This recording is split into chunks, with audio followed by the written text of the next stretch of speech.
The heat. Even though I knew that this place was going to be warm, this is almost unbearable.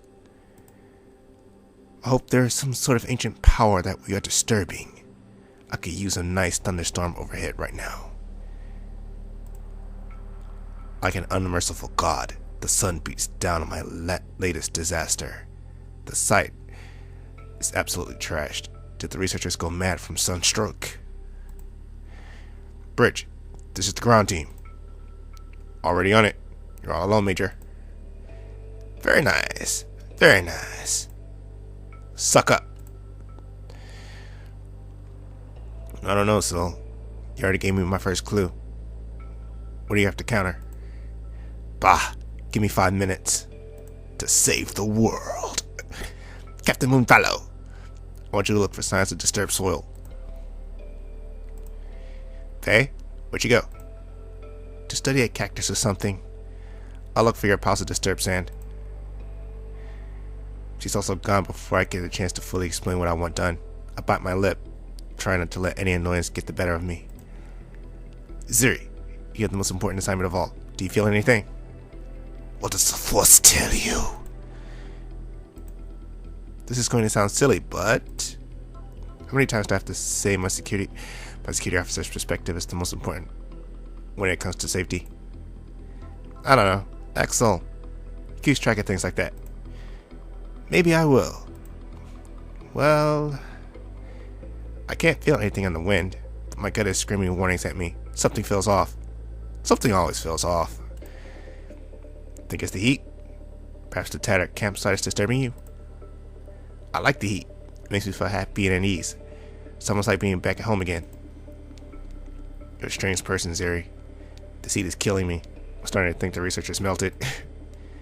But the claw marks. It's a joke. Claw marks? I kneel down. It's supposed to be kneel on that knee. See, let's do it like this. I knee down next to the tattered remains of a makeshift tent. Now let's go back to that. I kneel down next to the tattered remains of a makeshift tent. Yeah, that sounds better. There? Ooh, that's right there.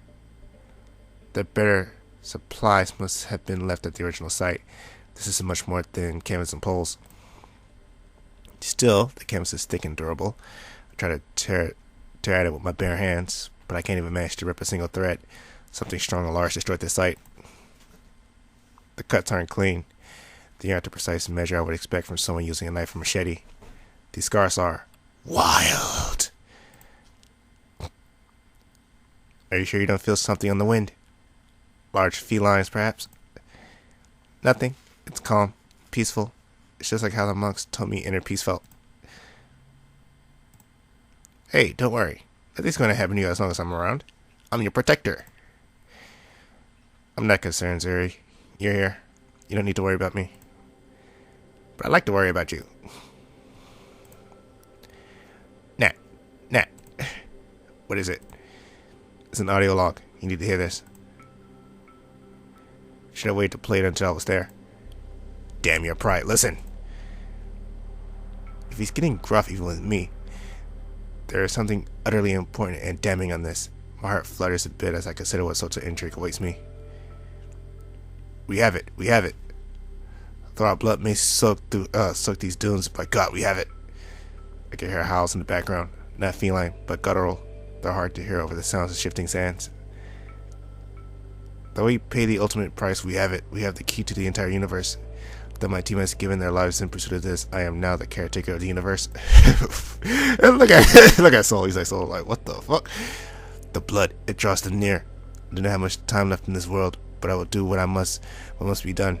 I will be the patron saint that they demand I become. Nobody will be able to stop what I am about to do. I have taken the steps to the heavens with no challenge from the masses.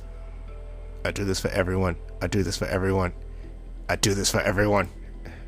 The universe is in my hands. The garbled pain tone fades to static. The universe is in his hands. Did the researchers truly find a weapon of mass destruction? I can only presume so. What are we going to do? What can we do? We need to finish up our investigation for any additional clues. Every second we sit here twiddling our thumbs, that mad scientist is running rampant with a device we know nothing about. No key of the universe should be out there and not be accounted for. First I'm hasty, now I'm slow. There are times and places for both. This is not the time to be slow or hesitant. So, what if we aren't understanding this? What if there is something bigger than... What is bigger than this? I don't know. But one data pad doesn't give us a guaranteed path to our objective. This little recording is something more than speculation. We can afford 5 minutes to ensure we do this right. I'm not going to win on this, am I? Alright, I want to confirm that there are no other computers in this camp anyway. We should find some here. I doubt it. That mission confirmed my suspicions that whoever we are chasing doesn't want anyone to know what they are pursuing. What we're pursuing or whatever. Then why would they leave this message? Why do criminals leave any sort of message to taunt their pursuers? That message doesn't give us any more knowledge than that person is dangerous. I'm going to do a full and detailed investigation of this campsite, with your permission or not. I'm not going to be hasty. So Lieutenant Starr's dead parents are worth being risky. So Lieutenant Starr's dead parents are worth being risky, but my trying to prevent mine from dying isn't worth the same value. A medal's worth more than me. Get back to the shuttle. The heat is screwing with your mind. Whatever. Maybe it's messing with mine as well. I could barely keep the sweat out of my eyes. My water intake isn't keeping up. Major Broomford would be screaming at me right now. I'll be quick, yeah. I'll fix everything. Nothing. Absolutely nothing, just like before. I put myself into the limited shade of a ravaged tent. Who cares about this stupid radio? I should have bought another liter or 2 of water. The racist grump is still sitting in his nice climate control shuttle. Lousy jerk. This would go so much faster if he would just apologize to me and say, ah, damn, would just apologize to me and help out. You don't look so good. Your face is all red. Just a bit of a headache. That's no good. Here. Siri tosses me a worn leather boda. I run my finger over the fraying stitches and scruff brown leather. This canteen has been through a few beatings. I made it when I was still a hatchling. A wandering elder showed me how to make it really strong and tough, just like me. Crafting? Odd hobby for a warrior? Not really. It's actually a necessity. I mean, look at the people in Fallout.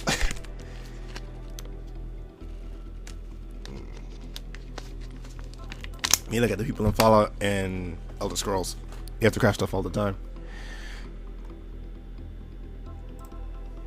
You have to learn how to make do when you're a warrior. You won't always have what you need in the art of battle. So non-combat related skills have their place when you're a warrior. You're not going to give up on trying to claim you're a warrior, are you? Not until you realize the truth. And I won't stop until you see the truth. I take a few swigs of cool, refreshing water. Even little booms like this are enough to keep me going. Find anything? Only this. Toss Soul Discovery to her. While she plays it, I distract myself by watching the shifting sands. I don't need to hear that dire warning again right now. That's life, I suppose. Just like these shifting sands, everything seems to be in a constant movement. I'm having a hard time keeping up. The winds of fate seem to be blowing everything around me, never leaving the truth uncovered for long. But there's no wind here.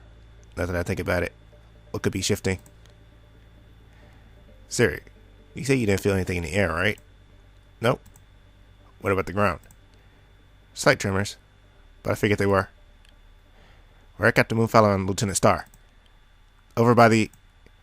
A sharp piercing scream breaks the moment of dread in my heart. Too slow, too late. Captain Moonfallow! Stay here! I can help. Trust me, stay here.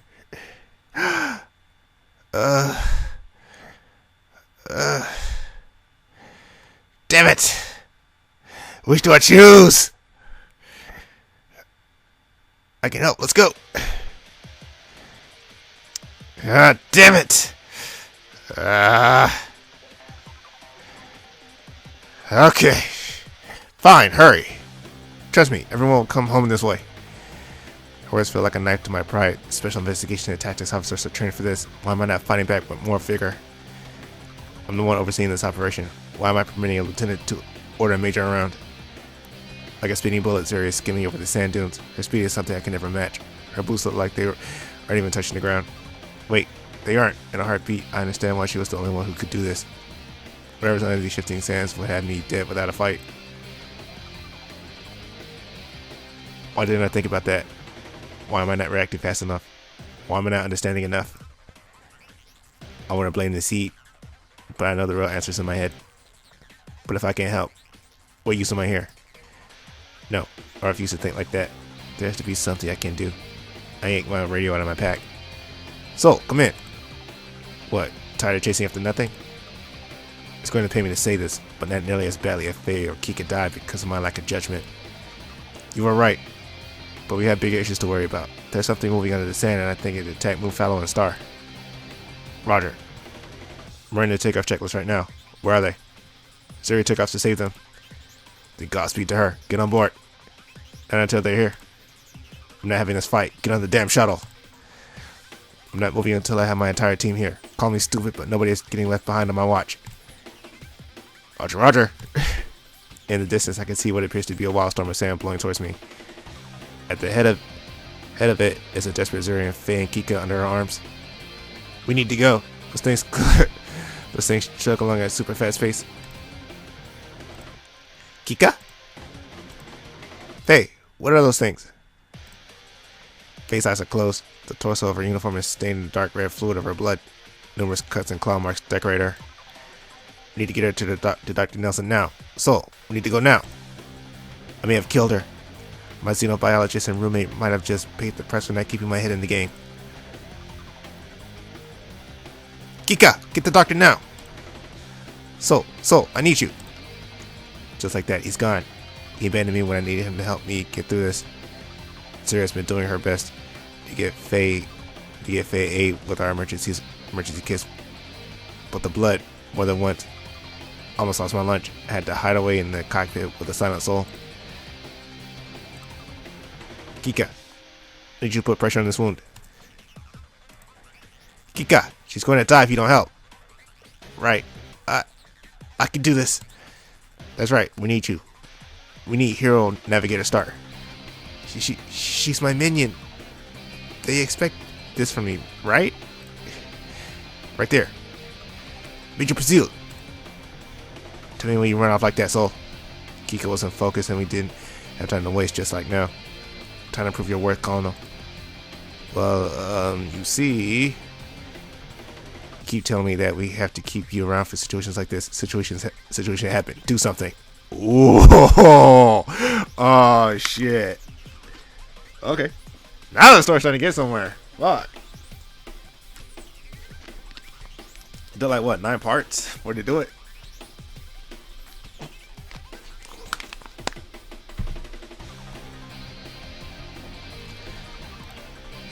Have you stabilized the bleedy? I'm trying, but those things must have had some sort of venom in their claws. I'm having a hard time. Well, alas, our anti-venom supply is drastically small. There's little I can do to aid her. But what about that box? Never mind. What box? Perhaps our lovely quartermaster means my most recent shipment of medicines. Perhaps she is right. It may be just enough for our dear Lupite friend. There better be. Also want to report on what was contained in that box. That you think ill of me at a time like this, that you think ill of me at a time like now, no matter. Come, let us take her to my lab. Meet your pursuit. I want a full report. Commander, there's not a lot of time. We need to send a shipper in pursuit of the shuttle, whose route we tracked earlier. Then I have Major Tinson take care of it. And I'll waive the safety regulations after being strapped in.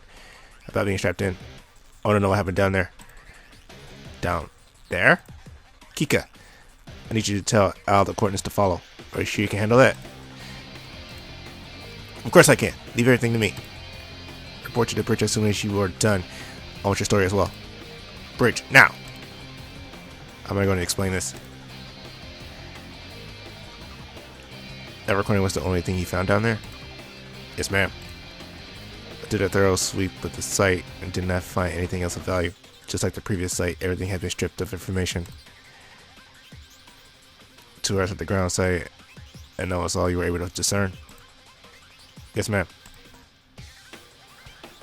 Fairy tales about SITOs, about how SITOs from masters have discovered even the most hidden truth. This performance is not living up to those standards. Yes, ma'am. Did you take photographs of either ground side for later study? Of course not. Major Basil, did you ensure that the security officer had performed her checks to ensure safety of my crew? Oh, now she's my security officer. I did. We ensured that all protective measures were taken. So you let Captain Moonfella out of your line of vision? She was within shouting distance and had Lieutenant Starr with her. How could I have foreseen this? Correct. You all made the right choice at the start. When you heard from this recording that their team had been attacked, did you decide it important to notify them? This is my fault, ma'am. So? I was agitated with Major Priscilla and started a fight with her. She was going to notify Captain Moonfallow, but I pulled her away from it. The error in judgment resides with me. Don't let them lie to you. I was the one who cared more about the finding more clues. They're both from our commander. I just watched them fight instead of doing anything to break it up. You all screwed up equally. As the ranking officer in charge of the operation, I bear all responsibility for what happened out there. Major, you will learn as you command that there are times when you could have prevented a catastrophe. Hindsight will always be perfect. You screwed up today in a way that could have been prevented. You let emotions drive you. Let your guard down. Captain Moonfallow had to pay for that mistake. But mistakes happen. Learn from them. Tell me, what happened to Captain Moonfallow? I can't explain that. By all means. Faye was investigating some wildflowers she had noticed in the fringes of the camp. The pup thought it was really strange because it was the only flora she had found. What were you doing? Thinking. So both of your guards were down and you were outside the vision range of Lieutenant Zuri. Well, I'm sorry. We thought everything was safe. Bearing?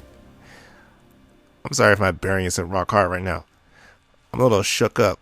One minute I'm staring off into space and the next there were these things slipping out of the sand.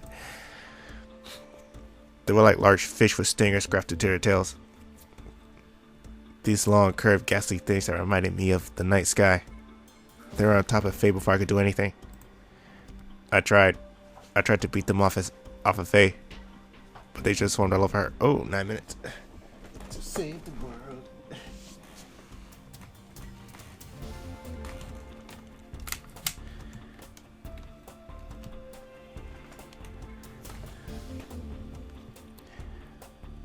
It's like I tried to beat them off of Faye, but they just swarmed all over her. I beat them, I hit them, but they just kept coming. It meant something, right? She would have been gravely injured, but I saved her life. We'll see in time. Lieutenant Zuri, does that match your impression of them? The swarm was the best way to describe them. I think the campsite was on top of their nest. Could they have been used as a defense for intruders set up by the researchers? I don't think so. I think they were meant to protect whatever the researchers uncovered, like the thunderstorm. Could these have been defenses against intruders? The idea is bleak, but strangely reassuring. There should have been tougher defenses if this device was truly dangerous. The calm in Razuna's face tells me she came to the same conclusion. Are either you injured? I think it hurt me. A couple of scratches, nothing serious.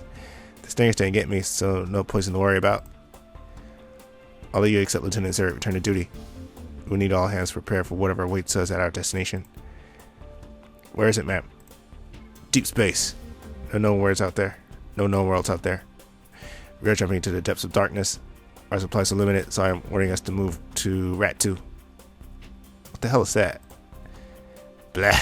Stuff I've done ration level 2 before. But I don't like it. Smaller portions, nothing wasted.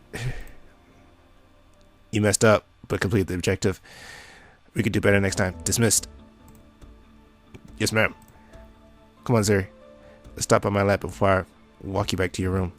I want to take a look at your wounds. Not going to experiment on me, are you? Perhaps. There might be information on where those things came from if they were a genetic weapon. I was kidding! That's why you don't joke about those sort of things around Natalie. I'll remember that. Sure you will. Let's get back to the British Star. Wouldn't you even want to hear all about how you beat back swarms of mutant fish? Fine. Have fun playing doctor. Let's go, Zuri.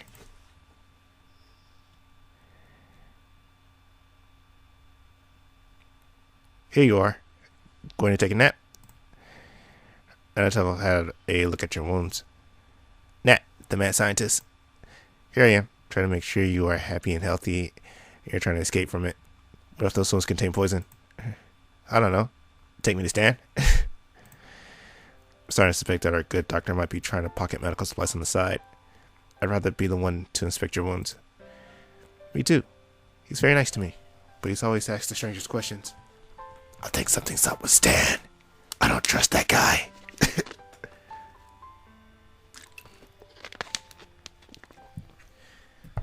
And also, he's like the, besides Kylie, he's like the only other character that we don't really know that much about.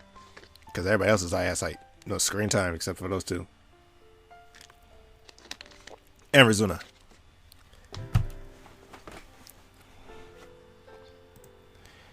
What sort of questions? I don't know. He doesn't ask them to me anymore. After a month or so, he just stopped caring about me or my existence. That's probably for the best. Where were you cut? My hand. Don't worry. I'm fine. Stop glaring at me, please. Hand out. No. Don't make me get a sedative from the doctor. I'm not letting you get away without an inspection. If you insist. I am. You say kick and fade today. A legendary warrior like yourself deserves the best treatment possible. I did. I saved him. Were you impressed? Very. I want to thank you for stopping me. I would have charged straight into the beast without thinking it through. I'm such an idiot. No way. Just kept proving to me more and more that you might have the spirit of a true warrior hidden under your scholarliness. You only thought about the safety and protection of your troops and were willing to brave any danger. That's what it means to be a warrior. Thanks. But she's distracted with thoughts of being a valiant warrior. Took her coarse hands into mine. Despite her protest earlier, I can see that her hand was sliced up pretty bad. I can see trace amounts of liquid other than blood on her hand. With a small vial of rubber gloves, I gather up as much of the liquid-infused blood as I can. I don't remember reading about many animals that can leave notable amounts of venom on their victims. What is it? I'm not quite sure. I want to have it analyzed, though. You don't appear to be showing any signs of contamination, but tell me immediately if you start feeling funny. Not that kind of funny. On closer inspection, I can see the slice. I can see that slice was the right word for it. The cuts are clean and deep. How's every manages to go without wincing as I clean up the wounds is remarkable. But why would a wild beast be able to claw up something in such a perfectly straight and precise manner? This is most peculiar. Go test it. I can see it in your eyes. You really want to go test it? Not until I finish bandaging up your hand. Don't you need to focus on... I don't know what I need right now. Just let me help. There. See? All better. Come on. I want to know what's bugging you. I want to know how you aren't moaning and groaning. Those were some deep cuts. These little scratches, they're nothing. Got roughed up a lot worse. Guess all that physical training has its perks. I'll walk over to my identifier and pour the fluid into the mixer.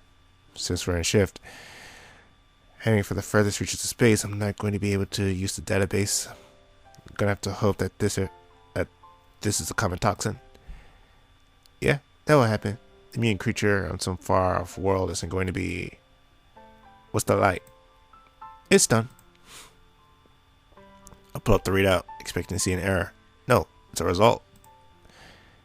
Try Texa. Let's see. Quattro Texodon. Oh yeah, I could say difficult fucking words like that, but when something simple comes around, it's like I'm always tripping over it. Say, Quattro Texodon. It's a toxin designed by the Ralton Empire. It's lethal to Lupine and Kitsune in nearly 65% of direct contact cases. Most symptoms include muscle paralysis, short-term memory loss, and, depending on the dose, rapid death. It works on a cellular level by preventing the exchange of oxygen and CO2. Against non-Lupine and non-Kitsune, it has very little effect. Most people don't show any effects, even after direct exposure of considerable quantities. That seems like a strange thing for a meat desert fish to excrete. Perhaps not. Those cuts, they're too clean to be natural. Computer, how many matches do I have for routing genetic weapons that match Lieutenant Series descriptions? Checking with database of known routing genetic weapons. Description matches 3 potential candidates. The Empire did this? Why would they attack scientists? They want the weapon for themselves, obviously. Still, something here doesn't make sense. Why would you attack the scientists with such strange weapons if you already knew the location? One of the most important rules of warfare is to know your opponent. Whoever they wanted to kill was a Lupita or a Kitsune. Maybe we're thinking about this the wrong way. Nothing in the researcher's audio log suggested that the creatures who attacked him were fish-like. This is going out on a limb, but what if the Raltons arrived after the scientists? They could have killed the researchers and stolen their data. That would explain why we can't find any information. The last researcher managed to escape with the weapon with the Imperials in pursuit. Our friendly little fishies were meant to prevent us from following them any further. They knew we were coming and made a move to stop us. But how can they jam our attempts of understanding if they don't know we were coming? They knew? The spy. The spy on board had been forwarding all our information to allow the Raltons the chance to beat us to the punch. I need to talk to Faye before our insidious foe can get to her. She knows something so important that it was worth making sure she died on the planet instead of me. Who would try to kill Faye? Faye's harmless. What sort of sick mind would attack the innocent? Someone who knew our coordinates, who had direct access to my lab at one point, who has never had an alibi, who could bait Faye into a trap. But the only person who fits all those conditions is Kika. She wouldn't try to kill her friend. Would she? Pride can make people do terrible, stupid things. Don't you believe Kika? It's my job to question assumptions until I can determine the truth. You must lead a really sad life, huh? Sad? I guess it's a little sad. Trust is a commodity that I can't afford to have. If I want to find the truth, trust is something I can't have. I never thought about it like that. I always thought I would be fighting the legions of evil across the galaxy, finding the villains and thwarting them with ease. I never thought I'd have to think about heartbroken kitsunes who lost their patient parents. I never thought I'd look suspiciously at a man who ran every day with me to improve my fitness scores. Hey, I'm there for you. Don't look so sad. I'm not sad. Okay. But if you are, you can always talk to me. I might not understand everything, but I can always be there to give you a sympathetic shoulder. It's nice to know. Let's get you back to your room before the commander starts asking. Yell if you need me. No door will stop me from helping you thwart the true culprit. Thanks, Siri. Her soft green eyes twinkle with happiness, and I can feel a little bubble of joy bloom in my heart. Knowing I have someone supporting me, even if she's got crazy misconceptions of honor and pride, gives me hope. If I can find the culprit, find a researcher, and his weapon, stop everything, nobody will need to suspect her anymore. It's weird. I'm considering Zeri's happiness more important. Happiness more important of a priority than my promotion. I must be feeling sick or too tired to evaluate the situation better. Still, I like this warm, fuzzy feeling in my heart. Posting guard over the entrance to the auxiliary lab where Stan resides is a vigilant soul. His eyes are sharp, but his gaze seems to be staring at something more than the metallic door of the lab. How's she doing? The dog or the house cat? Kika says she's fine. But you can see it in her eyes. The cat is skittish, jumping at every little noise and barely focusing on her instruments. Al had to take over. Do you think she knew? That she was walking into a hive of dangerous creatures, or that she was going to get her best friend nearly killed? Both. Saul gives me a sad look of understanding. Does he know my suspicion? Does he know the foul job I must perform? If she did, Those tears are rather convincing. Kika? Crying? Strange, right? Turns out the little kitten can mew loudly when she thinks nobody's around. Don't look so happy at her sorrow. Sorry. Just like seeing the hero knock down a peg. You're a monster! Hey, I've been called a monster a few times myself. I mean, look at what I did in The Walking Dead Season 1. With Lee. I kicked the guy into a fence. I let a girl get eaten alive so I could get some supplies for my crew. Tried to kill a man with one arm. I forced the little girl to kill him instead. I forced the little girl to kill me.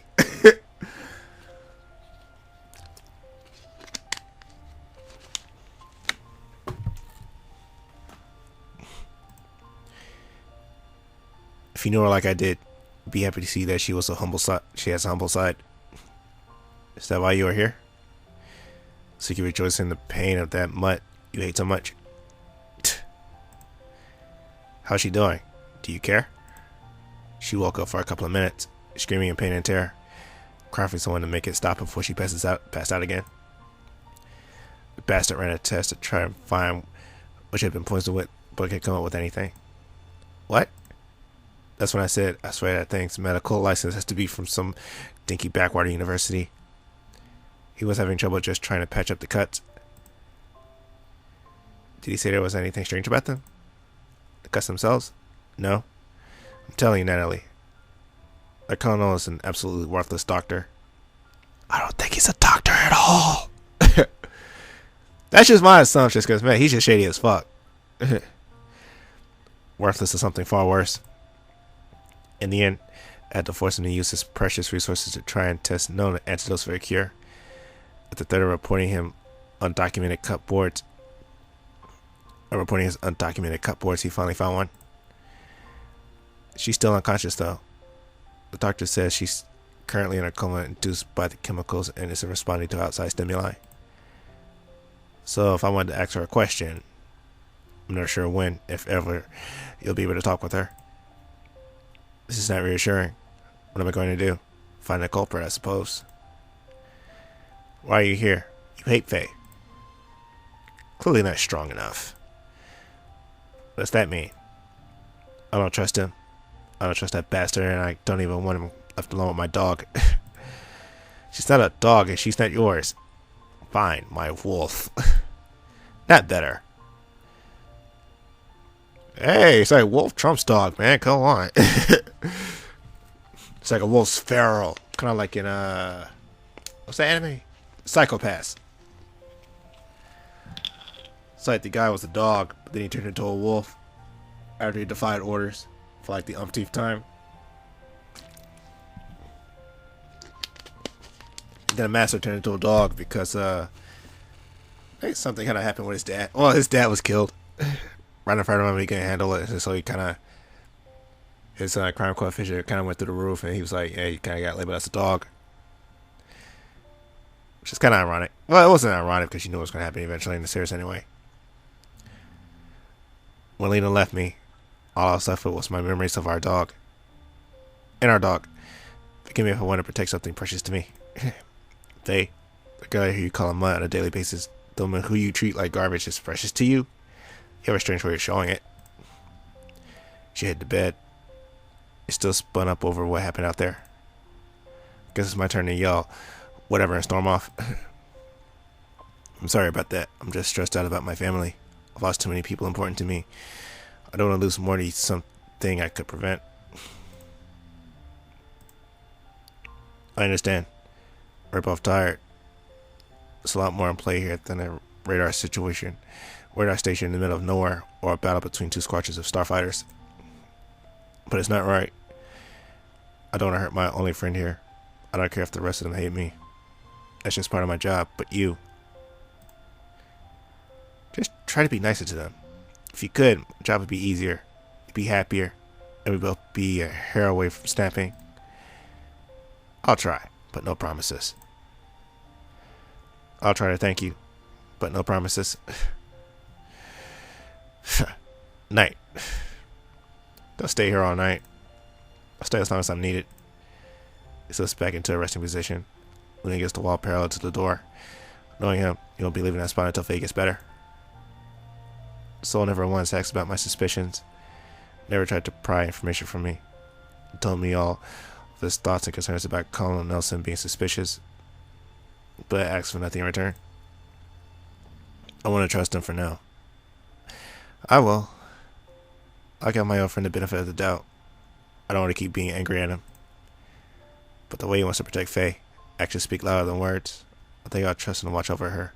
He says such mean things about her, but then he does something like this. Blah. Why doesn't he just be honest with himself? Either he hates or he likes her. Clean and simple. Why can't things be clean and simple? Stan Nelson, hiding medicine, not knowing the basics of medicine, being unable to correctly identify the chemical agent. Is he a colonel who just doesn't really practice medicine much, or something more sinister? Didn't even give Callie much thought until now. What is she bringing on the ship that we don't know about? I should have been more concerned when Soul mentioned getting those Quinn steaks. My eyelids feel heavy. She has been far too long.